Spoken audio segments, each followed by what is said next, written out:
For our next feature, we have Charity Newball, a senior animal science major from Dallas, Texas. Her business, the Glitz and Glam Boutique, is a leading boutique with 75 products, soon to be more. They focus on the very latest and affordable fashion styles, accompanied with a professional dedicated service to their valued customers all over the world. You've been in the boutique game for 3 years. Where did you get your start? I actually got my start in 2015, and it was actually going to be a hair company.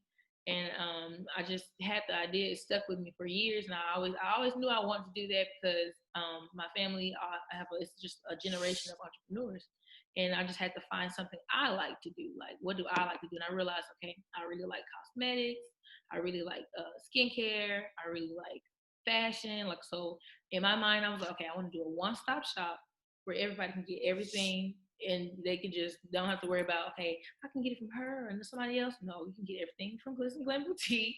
And I just kind of literally went to YouTube, typed in how to make a lip gloss. It was one video from made by REJ Cosmetics. And to this day, we're actually like really close now because she actually helped me, like, she talked to me and became my mentor about making lip gloss and how the business goes. And it took off from there. And it literally took me a day to find out what I want to do. I made my website within 3 hours, made my business card. The next 2 hours after that, I started at 7 a.m. and then end to 7 a.m. So I took the entire day to start listening to tea. And yeah. It's good to hear. I want to set the record straight. More than 3 years. You've been at it for more than 3 years. Yeah. Woo. I'm glad you corrected me. Keep hearing his name, REJ. Somebody previously said that she is like a big inspiration. What does she do for you? Because I keep hearing this name. Ari, she's like really inspirational, and she keeps it real with her fan base and with her viewers, knowing, hey, having a business is not for everybody, but everybody, you're able to do it. It's just, she gives you that hope, like, okay, I can do this. Like, if she's doing it, I can do it. And she literally tells you step by step of the way what to do, how to make your website, how to make your business cards, how to make logos, stickers. Like, it just goes on and on and on. And that's really somebody that I feel like everybody should watch. Even if you don't want to make lip gloss, she at least tells you how to get started with something and like how to, find your vendors from. Like, Google is free, and that's her favorite thing to say. Google is free, and and she's really just like a huge inspiration to me. Like, and it's actually a couple out there, but she's like the top dog of the lip gloss chain, and I'm hoping one day I'll be right up there with her. She just gives general business tips and how people can start. And you wanted to emphasize that. Yeah. What ways can people follow your steps? What tips do you have, and lessons that you learned along the way? Okay, so I could talk about this for a minute because this really sticks with me. It is a pet peeve of mine to see someone have a business and they're not consistent. When you have a business, there's nonstop posting every day. You should post at least 3 times a day, every day, because that's how you bring in your customer base, your attraction, your media. All that goes into being consistent. If you're not having good branding, if you're not having good pictures, good photos, quality products, your business isn't really going to attract any customers. Like, people, one thing I learned, people like branding. Like, for instance, like, I have logo boxes. Something so small made a difference for my business. As soon as I got my logo boxes, I went up by thousands of people on my website a day. And so that's one thing I noticed: branding, being consistent, having an eye-catching website, making sure your photos are very clear and precise, because you don't want to have a picture of a lip gloss and they think it's red, but in reality it's really purple. Like, so it's like it's a lot into it. And of course, finding your vendors. For me, but personally, I always tell people, find your vendors on your own. Google is free. So those are my biggest things that I always say: branding, consistency, taking your time out to find out what you really want to do, and that the fact that you're not in it just for the money, you're in it because you want to do this. It's something you love to do. We were looking for businesses. Glitz and Glam had a lot of traction on campus. I knew about it. I don't know nothing about lip gloss or female cosmetics at all. What do you think were the attributes that led to you getting all this traction on campus? I guess I honestly can't say, since it's been so long and I'm a people person. If you haven't noticed, I like to talk.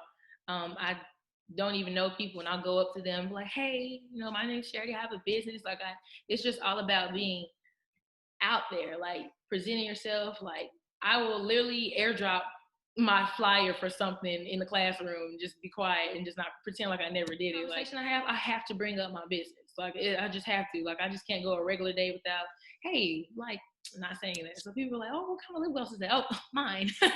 I made this. Like, it's just, I guess it's just because I'm a people person, and I actually know a lot of people on campus. So, I mean, that's pretty cool too. So I'm pretty sure that's probably why. But on top of that, I use my social media wisely, which is what I always want to tell starting business owners. Use your social media wisely. The more you post your business in hashtag, like I hashtag Tuskegee with everything that I post on my Instagram. And I'm pretty sure at that point, everybody's like, oh, wow, who's Glitz and Glam? Like, oh, she's on campus. And like on my location, I'll put like Tuskegee University or Auburn, Alabama, or Tuskegee, Alabama, so people can know, okay, she's like in the surrounding area. So I believe that's where where everything came from. People finding out about Glitz and Glam. So I really do appreciate it. I'm sure you carry a lot of items, and I know like one of the biggest problems that like companies that actually physically carry their own products have is inventory. How do you decide what items to keep on hand? And this one's kind of outdated. I don't want that anymore. Yeah. Let me bring in something new. It's actually, for me, it's just I don't want to go by what's popular. That's my biggest pet peeve for myself. Like, I don't ever want to, like, okay, well, they're selling headbands and they're selling purses, so let me sell purses. It's kind of, I base my business off of what I like, but also what my customers will like. I always have an open question on my Instagram, like, hey, what do you want to see from Glitz and Glam Boutique? What do you think I should do? And, I like to hear feedback from customers, for people who are not customers, from people who don't personally like my business. I want to hear everything from everybody so I can get a feeling of what I should get. And sometimes it's kind of hard because, like, I sold do-rags at one point, and I had so many do-rags, and they were just on hand, but I didn't get a lot of mail-based customers to bring in, to bring back my income. And it was kind of hard because it's like I spent all this money on certain products and they're just sitting there. So that's like a trial and error with having a business. It's just, you never really know what product is going to hit more than the others. Like, I make a orange gloss and I make a light pink gloss. The people like the orange gloss more than the pink gloss. And you would think, since pink is like such a neutral color, everybody will wear that. It doesn't work out like that. So it's just really different. It's just something that you just have to go through as a business owner and decide for yourself. Like, 2 different soaps. Like, I have acne soap and then the oatmeal soap. And for instance, the oatmeal soap is up there. Like, this is what everybody wants. But you would think that acne soap would be a little bit better because, everybody wants to get rid of acne. So it's just really hard to just balance out what would actually be popping for your business. So once you find out, then you can kind of weed out those products and be like, okay, well, I'll do like a giveaway, or I'll do, something small, a basket, a raffle, something to get rid of those products. That way it don't just sit there and you'll just be sad. So it's kind of like a 2-factor thing. You get rid of that excess inventory, but you also get a new client. So yeah, that's smart. I like that. Little business tactic. Kind of leading to our next question. What are ways that you keep your prices, low and comparable to other people, which isn't always, the right thing or the easiest thing, because just because they prices are low don't mean they have the best product, Yes, that is very true. So once again, like I said, made by RJ, we have kind of like the same kind of lip gloss tubes. And the tubes that she uses and that I use, they're actually for a lower price. So I kind of add up what I spent on my inventory and how much like the products that I use to make it, like, I don't know how to really explain it, but it's just like I have to literally go through every last product and literally go by hand and add with my little calculator how much I'm really making off of a profit, because sometimes I personally don't want to sell something for that certain price because I feel like, okay, I'm looking at my competitors and they're selling it for $8, but I want to sell it for $15. But I'm like, I don't want to do that because we're college students. Everybody can't afford that kind of price.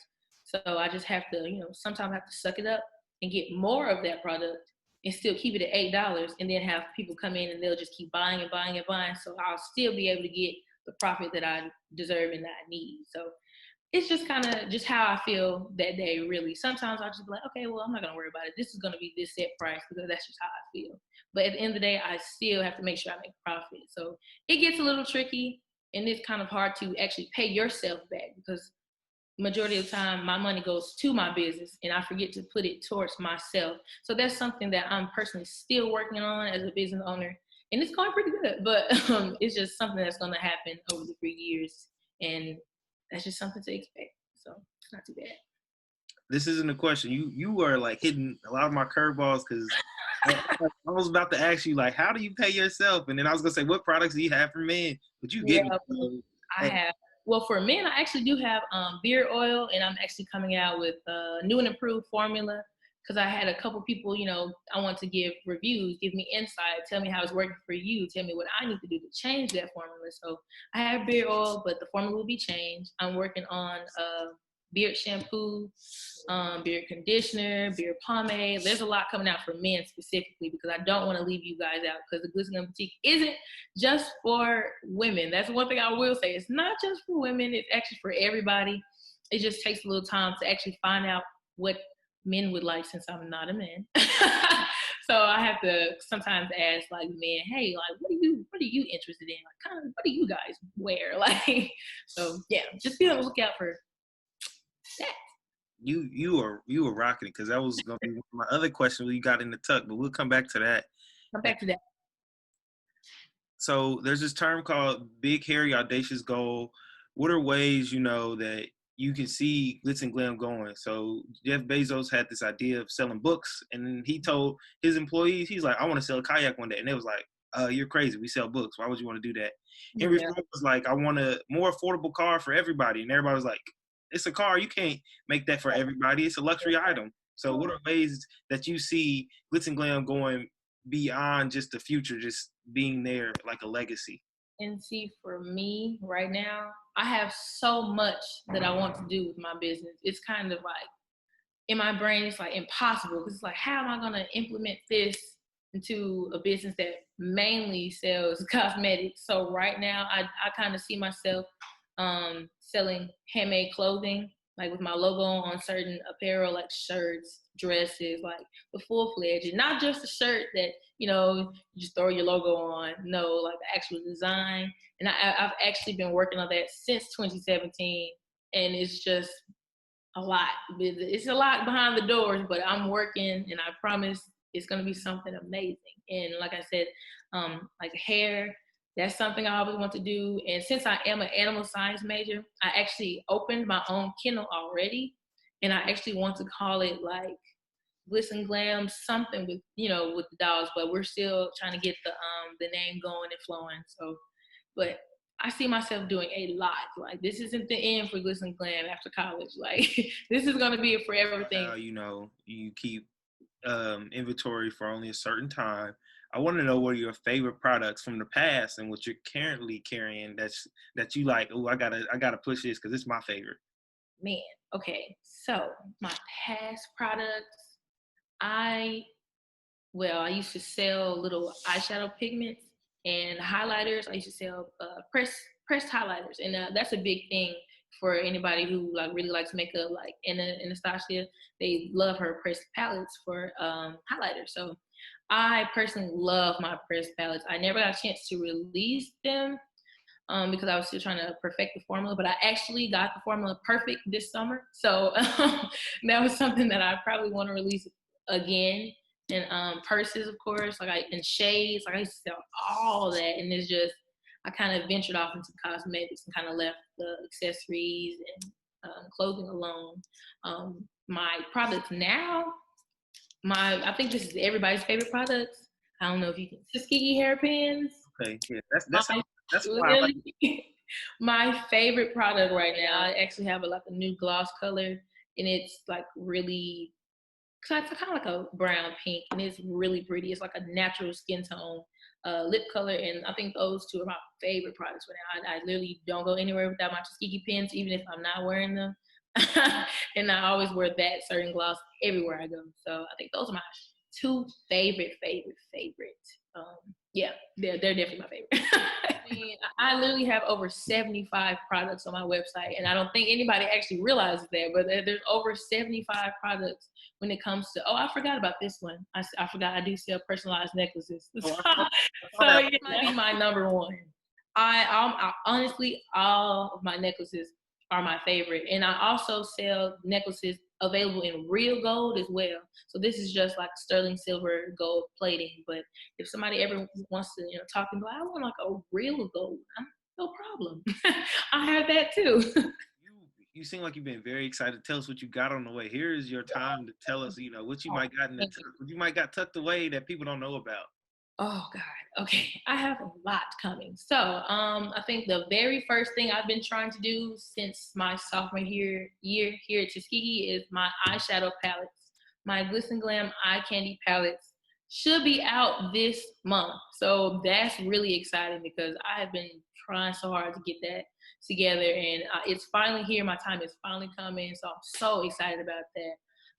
I have more Tuskegee pins coming, so it'll be some that say Tuskegee 1881 TU Parlay, and then there's another one that's gonna say ball in. They're gonna come as a package deal, so it says ball in parlay. So that's cute. I actually have the eyeliner glue. It's eyeliner and eyelash glue, so you can literally put on your eyeliner and then put on your lashes, and that's actually what I have on now.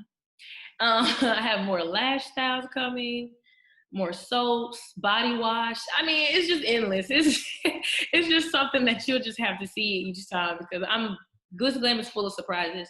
I'll wake up one morning and next thing you know, there's a new product. So I'm very, particular, especially like with skincare, especially for like men. Men don't take care of their skin, but they somehow pull it off. But I want to be like for real. I want to look young forever, So look, let me know. This is the soap for you.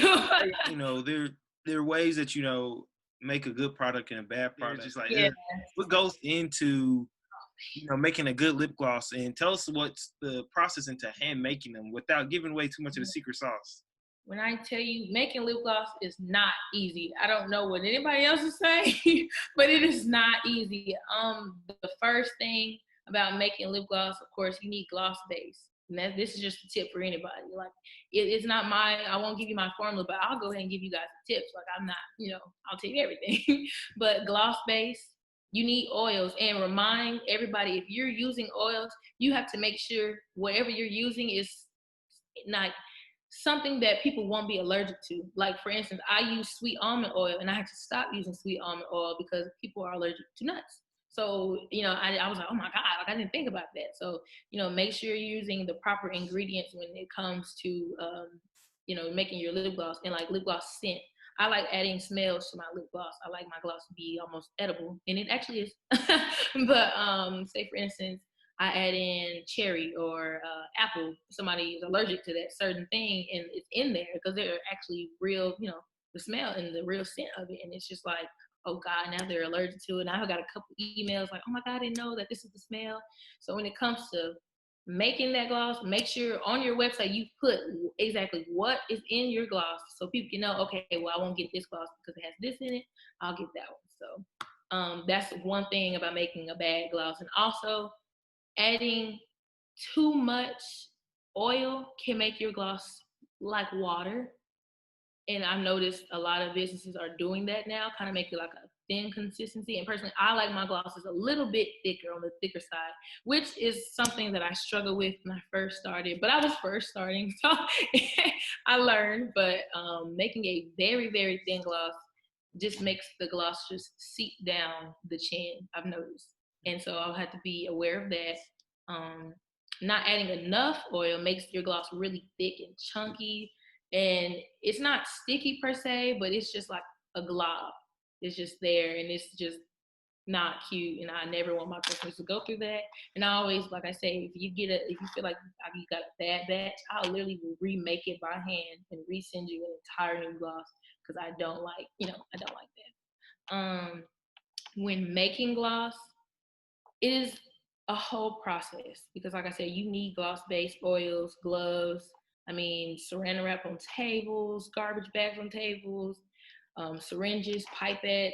and you literally are putting in the gloss in the pipette yourself, and it takes a minute. But I'm actually working on getting a machine to do it for me. So wish me luck. View the importance of supporting Black business and the need of having Black business that know what Black people need. And the term that comes to mind is, for us, by us. What can And you speak on to that? with that, I always, honestly, my new thing, it's been my thing. I personally prefer to shop with Black business, because if we're not supporting each other, who's going to support us? It's just like everybody supports Walmart, everybody supports Target, everybody supports this, but when it comes to a Black-owned business, they don't really support us. I mean, they'll literally be like, Black-owned businesses take a long time to ship, or Black-owned businesses, their products aren't good quality. These big businesses didn't start out perfect. And I just feel like if we could have the same support that they give the big businesses, I feel like Black businesses will dominate. Like, my favorite Black business right now, she's a really close friend, is Moon Cosmetics. She's giving everything. Moon Cosmic Telfer, like, they're getting the Black support that they need, that they finally deserve, that they finally should have been getting the recognition that they actually need. And it's just really amazing to see us standing together, which is something that we should be doing for all Black businesses. I don't care if you say her lip gloss is bad, I'm still gonna go support her. And I may, tell her later, like, hey, this is how you improve it, but I still want to support her. And that's one thing I'm really big on at Tuskegee. I have to support everybody at Tuskegee. If you have a business, tell me so I can support you. And it may not be instantly, but I'll definitely support you. So I've supported almost everybody so far, and I'm going to continue to do so. So, but I take that very seriously. Living at an HBCU, it's like a swap meet, because everybody do something, and it's really. It's impressive amount of businesses there is, and like the creativity, and people be like, I didn't know you could make that a business, but you can literally make anything business. You can literally make anything a business. Anything. But yeah, Tuskegee has a lot of amazing businesses, and I love it. I love to see it. So, being an animal science major, how does your major play into your business? Could you speak on, like humane testing of cosmetics, if you want to touch on that? Okay, so I hate it. I will never support it. I had an instance where I didn't want to make lip gloss myself anymore. I was kind of over it because it was so hard at one point. I was so many orders. I was just over the whole thing, and I tried to order from an overseas vendor. And the vendor, was showing me all her amazing glosses, which were beautiful. But I did several research into that vendor, and I saw like animal testing and on foxes and mink, because some lash vendors literally use a mink like I hate it. I don't like that. I guess because my heart is with animals. Like, those are also my babies. So it's just like I have to personally make everything by hand and make sure everything is, earth friendly and animal friendly, because I can't do it. I can't support it. I never will. And it really sucks because a lot of big name companies to this day actually steal animal tests. So I can't support testing, animal testing. I would at least get like a little fake dummy doll or something. Like, I hate it. Like, I just can't even talk about it. It breaks my heart so bad. So yeah. Yeah, you wouldn't think that you can, bridge the gap between animal science and cosmetics, but like, you really, and on top of that, a lot of our my products are animal based. Like, they come from this. Like, certain bugs make certain powders, and it's just, my business still ties into animal science, which is something I'm actually working with Canes with, and the professors in Armstrong with. So we're trying to do something with Glitz and Glam with Tuskegee. So be on the lookout for that. I'm curious, this wasn't in the pre-interview. What end products do you have on the way, or that you really want to push out there? Because just me personally, if somebody's like, oh, I have this Glitz and Glam boutique, I'm like, why would I shop there? There's nothing. Yeah, a lot of people always say that. I always get a lot of men like, well, there's nothing for me to get. And I actually, like I said, I sold do-rags, but I will be bringing those back. Men's shampoo, for your beard, and conditioner, and beard pomade, and a new improved formula for beard oil. All that will be back. So those are the top few things that I'm getting from men. And of course, when I do or plan on dropping my clothing line, I'll have things for men as well. But, you know, I always tell the fellas, tell me what you want to see. I got y'all. Like, this is time that you can fully encompass what Glitz and Glam is all about and what you're all about, because, you know, your business and you are almost like one, if not one. We are, we are one. So, oh my God. So just know that the Glitz and Glam Boutique, we're a leading boutique that sells clothing, cosmetics. I mean, it goes beyond and so forth. And it's just so much to my business that y'all just don't understand how much I actually love doing this and love just making you guys happy. This is what I want to do. And, you know, this is my baby. I want everybody to feel beautiful and to understand that I'm not in it for the money. This is literally my heart. And, you know, I don't want to cry because God. But this is literally what I enjoy to do. These are my top selling products right now. With my 1881 pen. And be on the lookout for these on Monday because they will be dropping. But just know, Glitz and Glam, period. We're in it. The brothers of Phi Beta Sigma Fraternity Incorporated, Beta Kappa Chapter, appreciate your ever so important time as a young entrepreneur. Again, yeah, we thank you. We hope that you flourish in your business, and you know, maybe we'll read about you. Somebody was talking about Forbes 30 under 30. You might be. Look. Wish me luck, but thank you guys so much for this opportunity because I love doing things like this, and it means so much that people even think about my business, think about me. So I just really appreciate it, and it just warms my heart. I always blush like, oh. You get those silky smooth blue do-rags, you know, you might get a few orders, you know. I have those. I have those. Those are coming. Trust me.